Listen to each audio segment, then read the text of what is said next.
Welcome to All Things Moore County, Moore County's weekly radio show, highlighting the many facets of the Sandhills. That includes real estate, lifestyles, community, and neighborhood. And now, from 4 Properties, here's your host, Bill Sahadi. Good morning. Welcome to the talk show, All Things Moore County. And Dorothy, we just came off a very busy early summer week. This week. Yes, we did. Thursday evening, the first of 3 concerts at the Weymouth Center, Sounds on the Grounds, took place with Liquid Pleasure. Oh, yeah, I remember us talking about that a couple of weeks ago. Well, I live right across the street, and they had an unbelievable crowd, and the weather really cooperated. That's good, because it might not have lasted Thursday. Well, they started at a half hour late this year. There are going to be 2 more concerts this summer, and both of them are going to fall on the last Thursday of each month. And after they did it last year, I think they learned a few things, and I think the demand is going to be great, and it was just so great to see. And we're just so happy it didn't rain, and the weather really cooperated. The Weymouth Center is doing everything they can to put themselves front and center in the mind's eye of a lot of citizens and a lot of new residents of Moore County. A lot of people don't know what goes on over at the Weymouth Center. That's right. Also Thursday evening, Thursday was a busy day. There was a public forum at the Carthage Courthouse, all to do with the quarter-cent sales tax, which narrowly got defeated in March, and to the chagrin of a lot of concerned citizens. And it's a tax that would be earmarked specifically for the educational system, the school system. Right. Much needed, and it's going to be back on the ballot again this fall. And Representative Jamie Bowles and Alan McNeil were there, and there was a huge turnout of concerned citizens. And I know we're going to have another show this year about the quarter-cent sales tax, so people are going to be very well informed before they go to vote. Oh, well, that's good. Yeah. We are going to be speaking today with a friend of mine, Al Magnum, who is actually a very familiar voice to a lot of people in Moore County, and once we start to talk to him, you'll know why. Before we do, though, we're going to be speaking to Herb Cameron, who is the chairman of Sun Events and is intricately involved in running the upcoming BluesCrawl, which is going to be July the 9th this year. We're going to give Herb a call. He is unfortunately out of town today. He's got some personal issues he's got to take care of, but we were able to get him to agree to call in and talk with us. Well, this is what happens when he called me to warn me. We're going to try it again. Okay. Al, this happens, doesn't it, on live radio? This does happen. It certainly does. I'm going to correct you on one thing. Okay. And it's Mangum. Mangum. Yes. And you are right. I was not the guy who's the detective. That's right. Magnum P.I. And you know what? When I just said it, I realized the minute I said it, I mispronounced your name. But the more people listen to you speak, they're going to recognize you because you've been a voice here in Moore County with a vast background in radio. Let me try Herb again, and I'll make sure I don't mispronounce his name. Isn't this fun when things don't go according to plan? Of course. If we get another tape, we're really going to have to... This is live radio. That's right. That's what it's all about. There we go. So we're going to speak to Herb at some point here in the show. He might actually call in. I don't know. I think he's on his way up to Duke. Al, I met you back in, somewhere between 2005 and 2007 or 8. You were with 103.1 at the time. Right. I was managing that radio station for about 4 years. And you've had pretty much a lifelong career in the radio business, haven't you? I have been very fortunate because 55 years, actually. Wow. I went to a broadcast school in Washington, D.C., and there was a station that was an FM station, and there was very few. This was 1959. There was very few FM radio sets. Right. So my first time on the air was with a Spanish station that played nothing but Cuban music and Spanish music and so forth. Here's your call. We'll so? talk about that later. I think we'll try it. Is this Herb? Yeah, Bill, I don't know what's wrong with my phone. I saw you tried to call me, but it never rang in. It's okay. Al and I just had a lot of fun on the radio trying to reach you and getting your voicemail, and we just sort of went with the flow, so it's no big deal. And Al and I were just starting a conversation, but we're going to come back to it. Al Magnum is... Pronounce your last name for me. It's Mangum. Mangum. You know, chewing gum. Mangum. Yeah. Okay. We're just talking a little bit, Herb, about some of the summer events that are going on. We just completed the Sounds on the Grounds at the Weymouth Center this Thursday, the first of 3 concerts. And we've had a couple of shows talking about all the things that are going on in Southern Pines for many of the new residents, because for them, living here, it's a discovery of all the things that Southern Pines has to offer.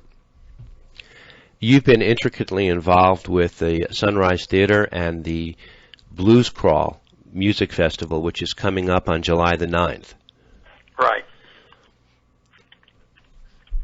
Tell me what is... Go ahead on.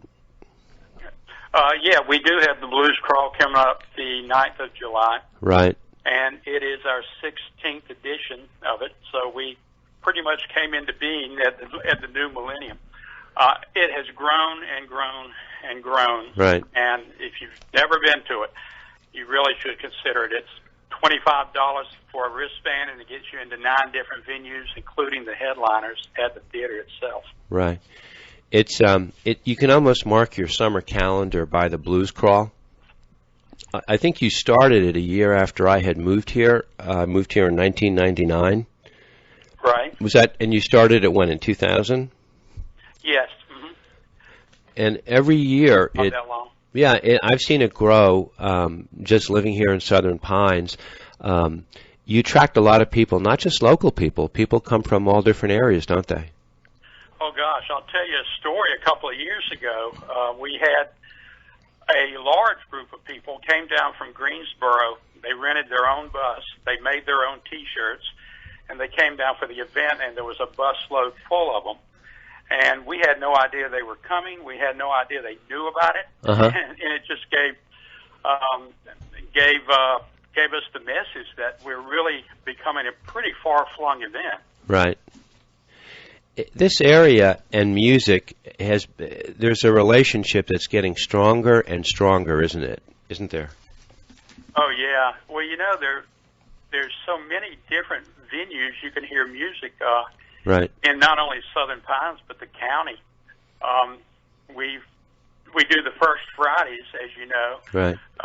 6 events during the summer, the first Friday of every month. And if you've never been to that, you know, we block off the street, and the First Friday Committee just does tremendous planning. Right. And we bring in bands, and it's really a family thing. If you come to it and you look at it, it's not only for young adults, people of all ages, and there are always kids down in front of the stage dancing, so it's a great thing. Yeah. And then the different pubs and restaurants around town have events, you know, quite often. So, yeah, there is quite a marriage within the different organizations in and around Southern Pines. From what I can see, the festivities start as early as 7 p.m. That Saturday evening, and they run to 1 a.m. at some of the most well-known venues in and around Southern Pines, all within like a 4-block walking radius. Oh, yeah, you can walk to all 4 of them. As a matter of fact, well, it will actually start earlier that day. We're going to have a band under the marquee at the theater. Oh, you are? We'll play from 11 to 3 p.m. So that's right. That's it gives everybody kind of a taste of what we're going to have that night. And everybody driving down Broad Street in front of the theater during that time block, will get to hear a little music. Right.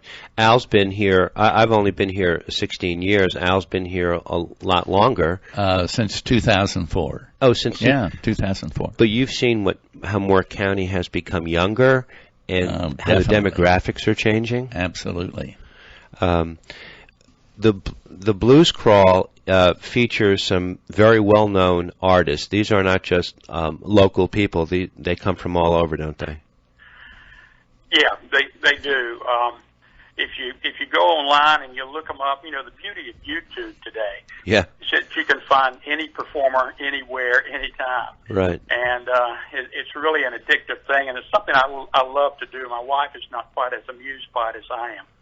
But I love to get on there and look at groups that we've had or groups that we are anticipating having to come. Mm-hmm. And it gives us a preview of, the type bands that we think will do well here. Mm-hmm. It is some of the venues, in addition to the Sunrise Theater, the Jefferson Inn, Rhett's. Jefferson. Yeah. Eye Candy. Oh, Eye Candy, Rhett's, the Wine Cellar, O'Donnell's Pub, the Beltree, right. Bush Deli, and Betsy's Crepes. Yeah. We just work with a couple of people who are moving into town. They're first-time buyers, and they don't know anyone in town. And we talked to them about the BluesCrawl. They're in their early 20s, and what a great opportunity to get out and to see people from the community come out, because you don't always see them during the day, but you will at this event. You will at this event, and I know the two of you have had the opportunity to travel a lot, and I've traveled quite a bit as well. And it is hard to find a town like Southern Pines. It really is. Right. That buys into events such as this and helps us to put them on. Right. And it's just a great opportunity for people who are moving to the area or new to the area to get a feel for what we have. Yeah, and that's happening more and more every year as the demographics seem to be getting younger and younger. And it's a great networking opportunity. It's a great way to introduce some of the great establishments, the restaurants and the clubs and the bars. And the fact that it's a walking tour. It's not you have to get in your car and go from here to there. Yeah, absolutely. We have discussed in the past adding some venues, because a number of venues have contacted us wanting to be a part of it. But to this point, we have kept it within walking distance. We just feel that that promotes some camaraderie, and it's probably better not having people get in their cars and drive all over town with people, walking the streets as they do on that particular evening. Yeah, where can people pick up tickets for the event? Okay, you can pick them up from noon to 5 o'clock anytime at the theater office itself, which is right to the left of the theater. Right. You can also go online to www.sunrisetheater.com and purchase them that way as well. Okay. Tell me a little bit about the Music Maker Relief Foundation and your relationship with them. Yeah, Music Maker Relief Foundation, actually, we are not working with them this year. We have worked with them for the past couple years. The cost this year got a little bit too prohibitive for us to be able to put this on. We hope to work with them again. We think we will work with them again. But this year we're working with an outfit from the mountains of North Carolina called Mellow Down Music. Gotcha. And we will actually have some of the same artists that we've had through Music Makers. So we think it's going to be a seamless transition, and we have all of the artists booked. Matter of fact, the head of Mellow Down Music came down, spent an afternoon with us touring every venue to make sure we matched the bands with the venue they would be well received in. Yeah. It promises to be another great event, probably bigger than last year as it keeps growing each year, as I've seen it. You're the chairman of Sun Events, and can you talk a little bit about the relationship between the BluesCrawl and the Sunrise Theater? Sure. The BluesCrawl BluesCrawl, as is First Friday and a number of other events, directly affiliated with the Sunrise Theater.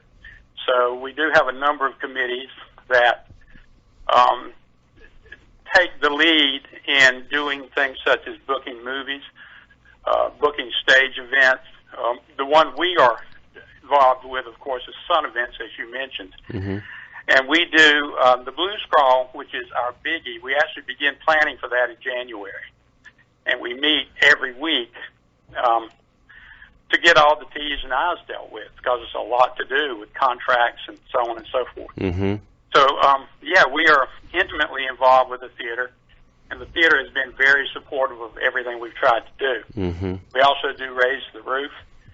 We have a Night of Bluegrass. We have a Christmas concert every year. So there's a lot on our plate. The Sunrise Theater is it's an iconic theater in downtown Southern Pines, and in many ways it's one of the most distinguished landmarks, especially when people drive through. They look out to the Sunrise Theater, and it just kind of reminds them of another time, and yet it's so well preserved. And then you have to the right of the theater, you have this big open square, and you have plans for it as well, don't you? Oh, we certainly do. We have dubbed it Sunrise Square. It's the name we're using for it. We've owned it for a number of years, and we have used it for predominantly the First Friday concerts. Uh-huh. Though there are other potential uses for it, and we are in the process right now of planning, getting our architectural drawings, getting fundraising underway in order to build a permanent stage on that site, which we feel will be a tremendous addition to the town of Southern Pines. It most certainly will. The BluesCrawl is a great way to start off the summer season here and introduce a lot of people to all that Southern Pines has to offer, and it's a testament to the crowds that you get each year, more and more, on how much it's grown and what a part of this town it's become. Oh, it really has. And getting back to the stage for just a moment, First Bank, which has headquarters in Southern Pines, mm-hmm. has agreed to a sizable donation to help us to get the stage that we are working on right now. So we're getting a lot of support for that, and we hope to have that done in just a matter of months. First Bank is a great partner over the years. May I make a comment? We think that, as a matter of fact, my wife and I made a donation. My wife volunteers there, and we have our names on one of the seats. And I've been around so many different venues in my career in broadcasting, and what a gem the Sunrise is. People don't realize, but there's only one person that's paid, and that's a part-time marketing person, and very dedicated, and I commend everybody who's involved. Yeah, it's worth. Well, thank you for that. Yep. We wish you, Herb, the best of luck with the BluesCrawl. It's July the 9th, and it is going to start in the afternoon, and it's going to be running in full force that evening from 7 to 1.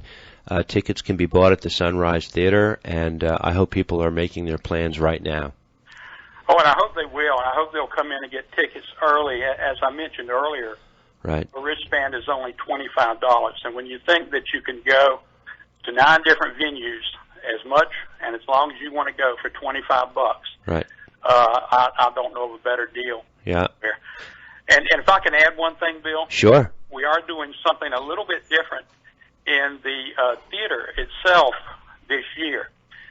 In the past, we've had a headliner for one show, and then we brought another headliner on and had 2 shows, one at 7:30 and one at 9:30.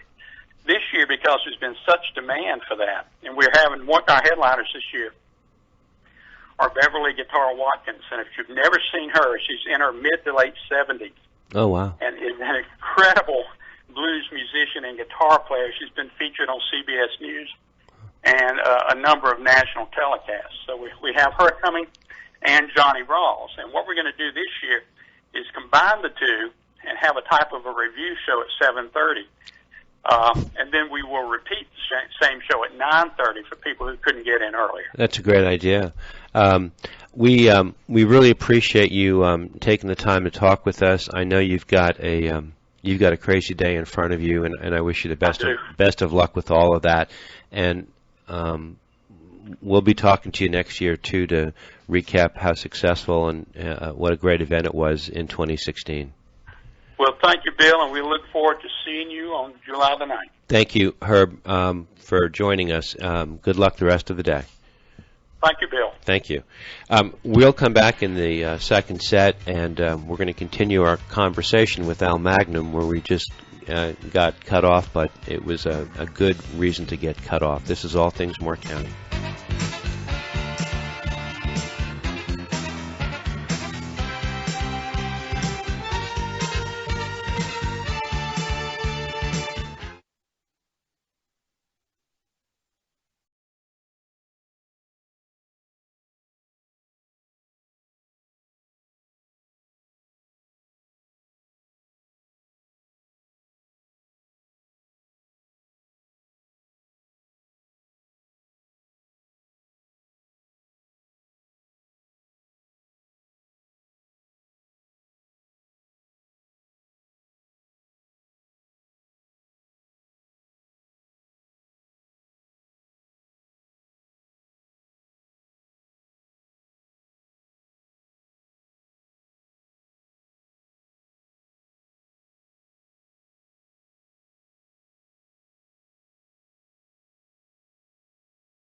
In the middle of our street, our house. In the middle of our house. In the middle of our street, our house. Hey, we're back in the second set of All Things Moore County. We started talking with Al Mangum, and I'm going to not mispronounce the name, although it's hard. And you were talking a little bit about a Spanish station. Well, yeah, I was in the Navy and was a hospital corpsman in the Navy, and spent most of my enlistment was with the Marine Corps in Okinawa and that area in the Pacific. And back then, of course, it was a mandatory draft, so I had gone in the reserves to make sure I had a selection of where I was going to go and what I was going to do. But anyhow, I went to this professional broadcast school in Washington, D.C. when I got out of the military. I grew up in the Washington area in Prince George's County, about 20 miles below the district. And one thing about the school, there was a lady who ran it. Those of us were mostly young, and all we wanted to do was learn to be disc jockeys and play rock and roll music so that we could have girls call us for dates. But that wasn't what she did. I mean, she had us doing singing every day to create our speaking voices by learning to use the diaphragm and singing. Right. And we had to learn all about the classics, the masters, and it was an amazing school. And one of the things I'll never forget is we had a class where we learned to pronounce all kinds of foreign names, Spanish, even Russian, German, etc. And we didn't know what these words meant, but we knew the rules and how to pronounce the names, so that when you went on the air and you were talking about national news or international news, you would know how to pronounce the names. And we thought that was just useless. But I found out as I got into my career, I mean, so many things that she taught us were things that helped helped my career along the way. You attended the National Academy of Broadcasting. Yeah. And some of the visiting professors Yeah, we had People might have known their names. Yeah, we had Bob Wolf, who was a sportscaster, Jim Gibbons, who was the Redskins announcer. Willard Scott was on radio on WRC in Washington at that time, and David Brinkley. Now, these were not regular professors. These were people that adjunct. They would come in and make presentations, or we would go out to the stations. So it was great training. The radio in the 1960s, radio was front and center, wasn't it? I mean, it was a different medium at the time. Well, radio, of course, has gotten a lot of traction from. One of my great experiences is when I started in actually at the first commercial station I went to was 1960. And back then, almost all radio stations were what we call middle of the road. In other words, they all played Patti Page and Frank Sinatra and Perry Como and so forth, and some of the big band music. And about the only difference in the programming was the talent. The person on the morning show, and back then you had live announcers all day long. In other words, you had someone do the morning show, the 9 to noon or 9 to 1, and the afternoon shows, and all of that has been replaced now on satellite, and so much is now coming on satellite, and a lot of great announcers through the years lost jobs because it all became syndicated and the same programming all over the country that was fed to different markets, and that's not going to go back to it. But we still have, most radio stations have a live morning show. Didn't the the middle 60s really provide a boom because of the Beatles, rock and roll? Well, and that's one of the most exciting things I was involved in. I took a job as a program director at this radio station, AM station, in Battle Creek, Michigan. And at that time, we were doing middle of the road. And the company was owned by a station in Detroit who had gone to a top 40 format and had become the #1 radio station in Detroit. And so the program director of of Detroit came to Battle Creek, and he said, okay, guys, he got everybody together, and he said, we're going to go to a whole new format, and we're going to go top 40, and so a lot of people got nervous about that. Oh, we're going to lose our jobs and everything. Not that at all. I mean, we got lots of great training from our home station in Detroit, and Battle Creek was about 125,000 people at that time. But if, for example, the Beach Boys were going to play for the station was called Keener 13 in Detroit, and we were Keener 14. They were 13 on the AM dial. We were 14. But if the Beach Boys played in Detroit, then they said, okay, you guys. And back then, playing your records was very important to get on radio. And the Beach Boys were just starting. We had all the Motown groups. And so when they would play Detroit, then they would say to them, you got to go play Battle Creek too. So in a high school auditorium of about, I think maybe 300 or 400 people, we got these wonderful acts. And it was an exciting thing. Neil Diamond, I can remember in a parking lot on a flatbed truck when he first did Sweet Caroline, and that was his first hit. And we got to see a lot of artists who were just beginning their career. The Beatles came to Detroit.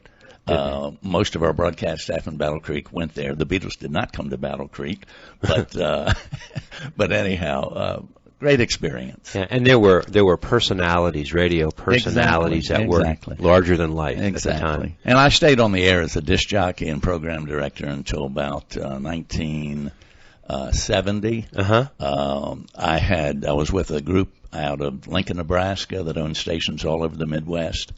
And I wanted to become a manager of a radio station. So the president of the company said, okay, you can be a manager somewhere down the line, but we're going to send you to the smallest market, Salina, Kansas, as a salesperson. And you're not going to be a disc jockey there. You're going to learn how to sell because you haven't had any sales experience. How'd you feel about that? Well, hey, I loved Lincoln, and I had this big title. I was actually programming, doing a lot of programming with the other stations in the chain, and but I realized that was true, and I had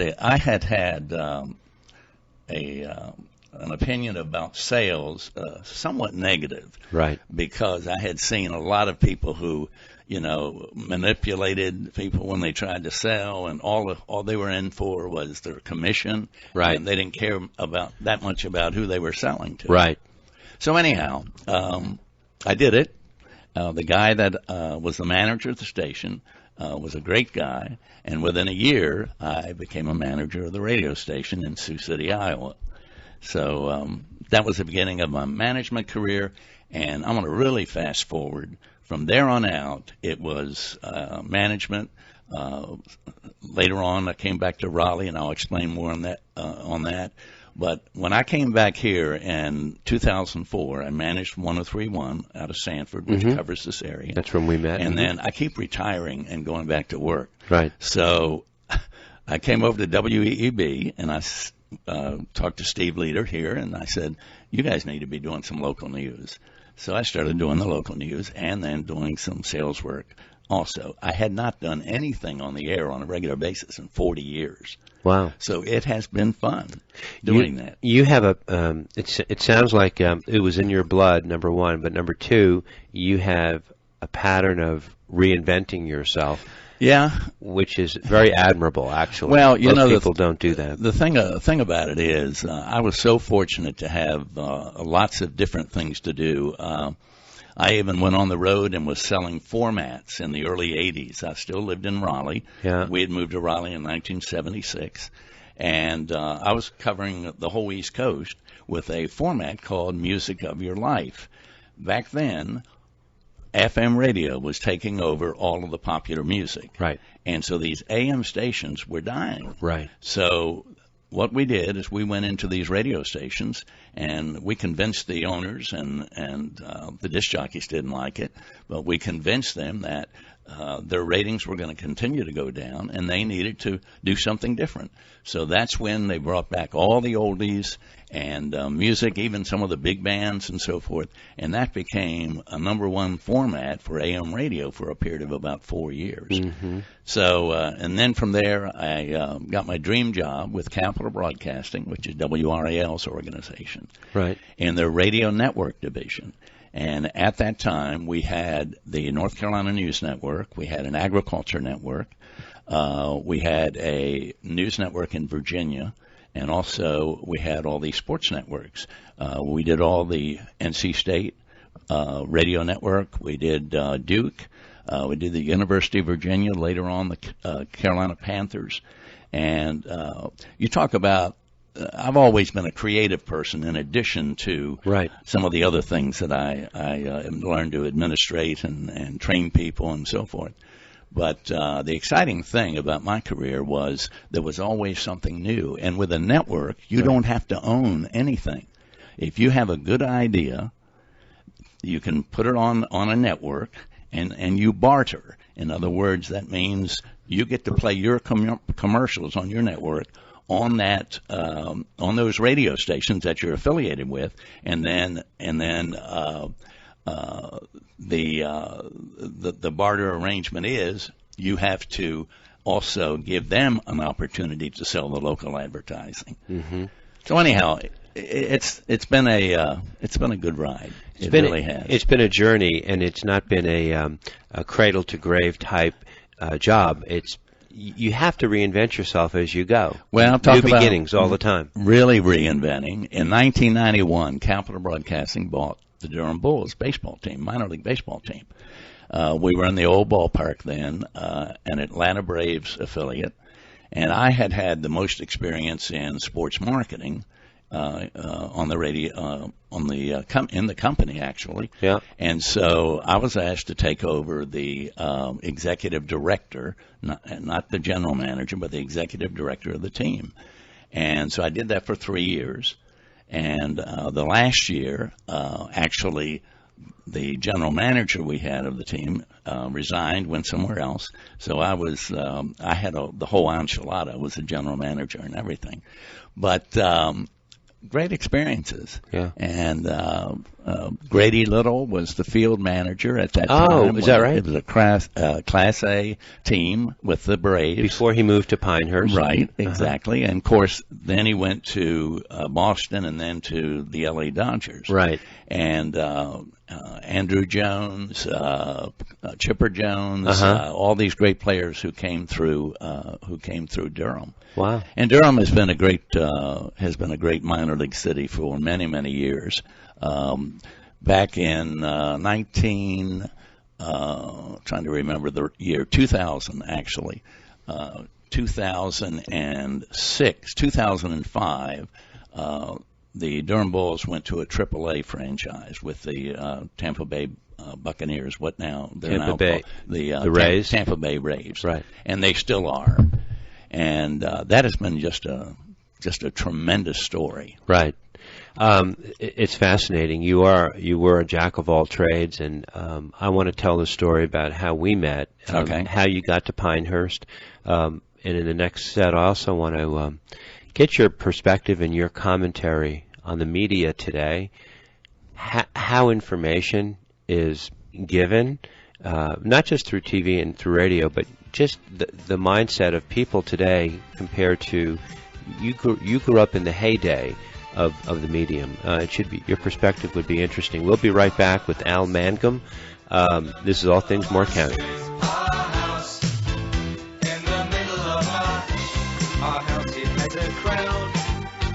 There's always something happening, and it's usually quite loud.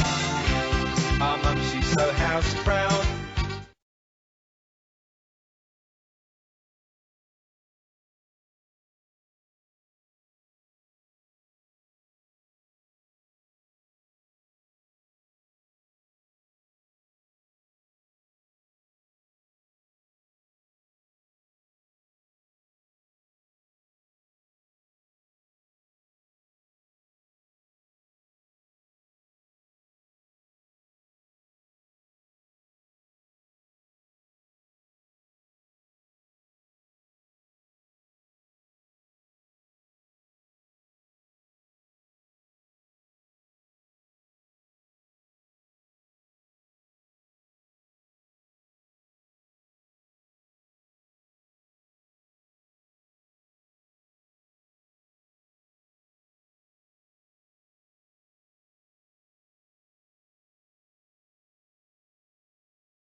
In the middle of our street, our house.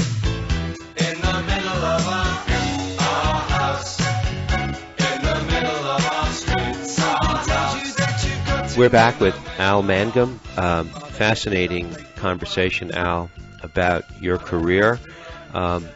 When I met you, you were with 103.1 up in Sanford. Right. Do you remember how we met? It was somewhere. Well, I remember we made a presentation to sell you some advertising at your office in Southern Pines. I remember that. Now, was it prior to that? No. We had a mutual friend in Carolyn Olivo, and she was working with you. She was a sales rep, right? She was a sales rep, and she came in and she introduced you to me, and your manner was very genteel. It was soft. It was intellectual. It was matter of fact. And you were, in my mind, as I was listening, because we get defensive when people are trying to sell us something. Even today, but I didn't get the feeling you were trying to sell us anything other than provide us with information that would be beneficial. Right. And there's a difference. Right. But you were really at that stage. You were serving more as a role of mentor. I was to Carolyn. Yeah. You did that a lot, didn't you? And I had to learn that, Bill. When I started out, I was somewhat of a micromanager, and because I didn't trust anybody else to do it as well as I could do it. Welcome to the club. And I had all the experience doing a lot of different things. Right. And at Capital Broadcasting, which is a great company and the best company I've ever worked for, we would do reviews of our employees every 6 months, and then we also allowed the employees to kind of do a analysis or do a survey with the management. Right. And so everybody on our staff, I think at that time I had about 40 people in the network staff, and there were questions that there was a form, and they were given the opportunity to reflect what they thought about their manager. And most of it was positive, but a couple of comments, and of course they didn't have to sign their name, was, Right. you are robbing me of opportunities because you jump in and do things Right. that I want to do, Right. and why don't you just let me do my job? Or not exact words, That's but what a great thing. yeah. And that was a turning point for me. Right. And as time went on, and then the other thing that happens, and you manage, you own a business, I reached a point where, I was creating things that I couldn't keep up with. Mm-hmm. And so it was just, are you going to work 14 hours a day and continue to be a micromanager, or are you going to let these people do it? Mm-hmm. And I learned that. And one of the things, especially once I retired from Capital Broadcasting in 2001, Mm-hmm. and did some other things before I moved here. But when I came back into radio and management with 103 and here, Mm-hmm. I'm not in management here, but I had learned, and I had the most fun at 103.1 mentoring these young people. Right. And helping them, to advance their careers. A lot of talent and so forth. None of us were getting paid a great deal. Right. You don't get paid a great deal in these small markets, obviously. But you were at a stage where, by mentoring, you also, that was your way of giving back. Yeah. And you had confidence in Carolyn, I could tell, because you let her go off on her own a little bit. Exactly. And you admired her. But it's not always the case. If you're with somebody that you don't have that feeling for, you have to jump in because you feel like it might be a lost opportunity. Yeah. Creative people, and I learned this, that a lot of creative people, the more creative they are, sometimes they're the hardest to manage. Yeah. But you need that balance. You need the people who are kind of under the radar, and then you need those who are out front. And I've seen too many situations where personal managers' philosophy was that you had to keep the lid on, and you can't let these people go wild and crazy or whatever. But creative people need to be given a lot of leeway, a lot of open space, and they do need to adhere to the policies of whoever they're working for. But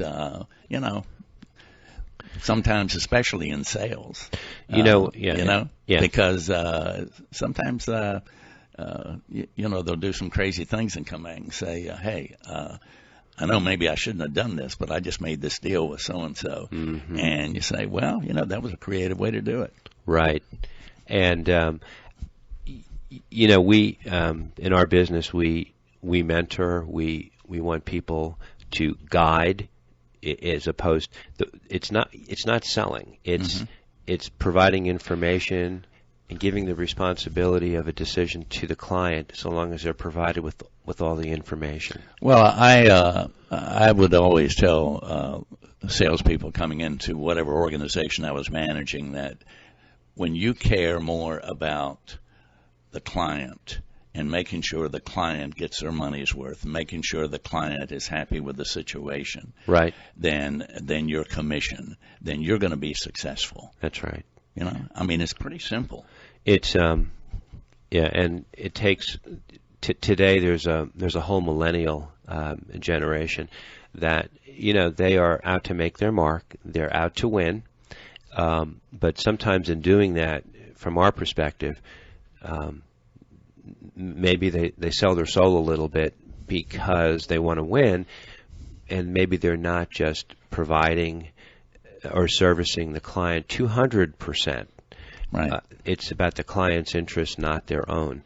But it takes people like you and I a couple of years to put under our belts to figure that out, huh? The radio business and sales is different than real estate. Okay. Once you have sold the property and so forth, actually there is probably a short period of time where you make sure that the client is happy and happy in their home and so forth. In radio, you have to repeatedly sell. In other words, the longest contract normally for an advertising arrangement is a year. So you need to not just say, okay, I'm going to wait a year before I go back. You need to stay in touch with those clients. You need to help them change their advertising, give them guidance, give them advice on how to do better marketing. Maybe the better way to buy your newspaper, or the better way to do some direct mail.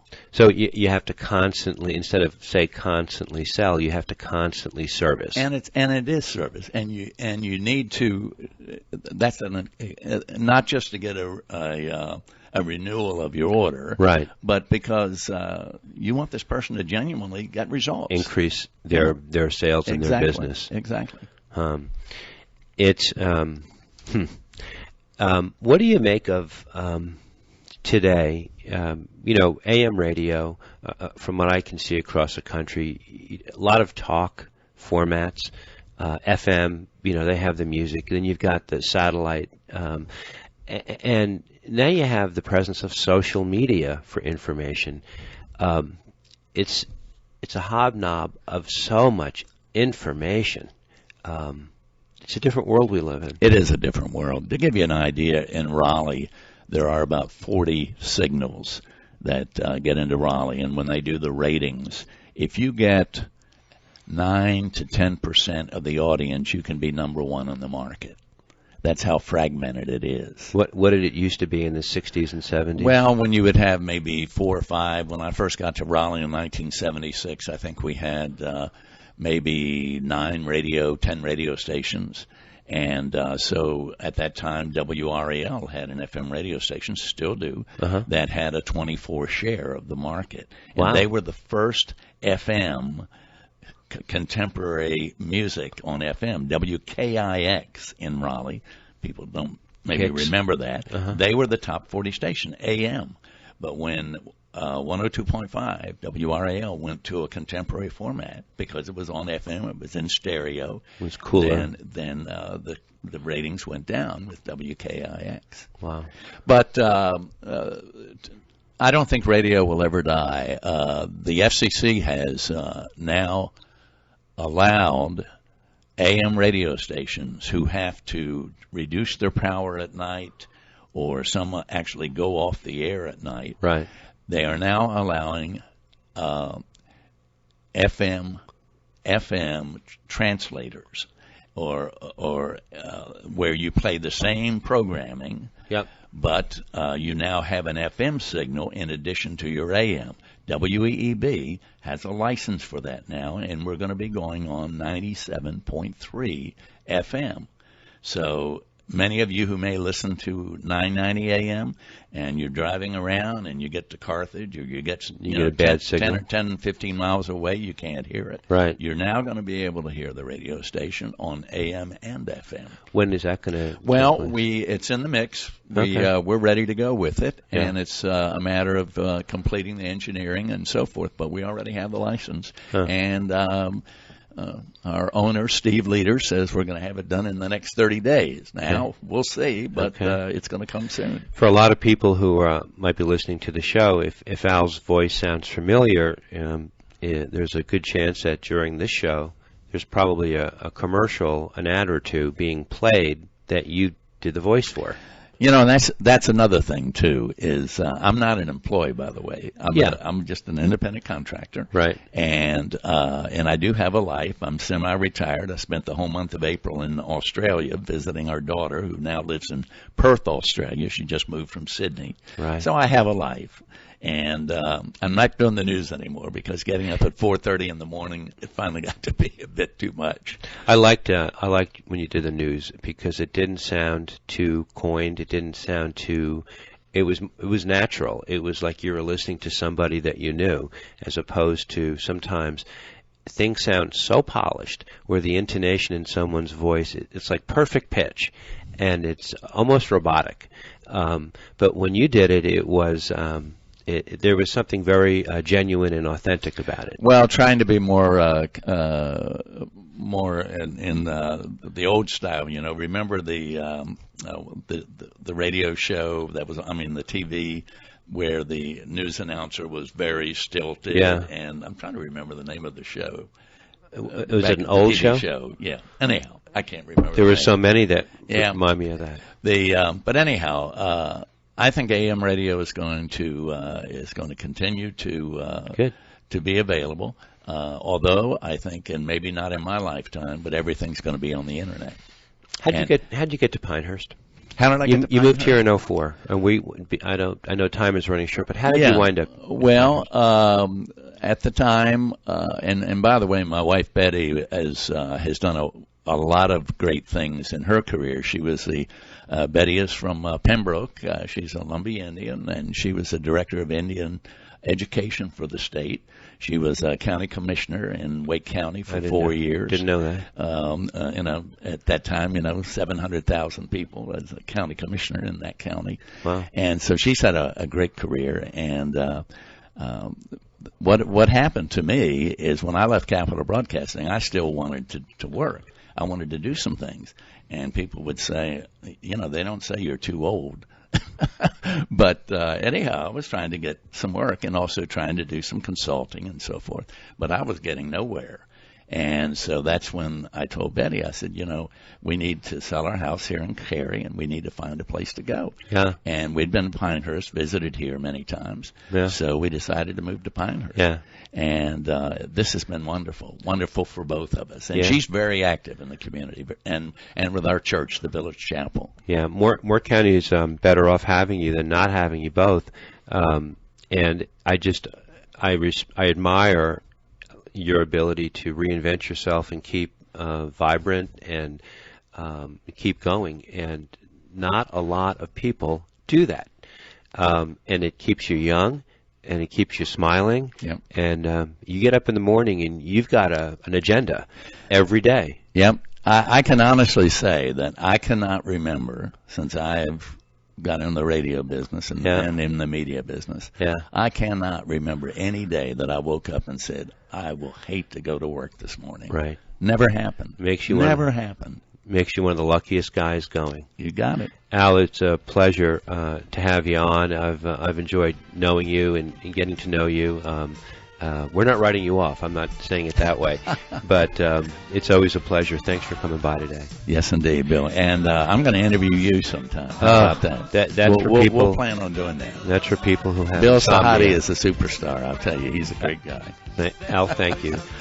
This is All Things Moore County. We will talk to you next week. Thank you. Our mum, she's so house proud. Nothing ever slows her down, and a mess is not allowed.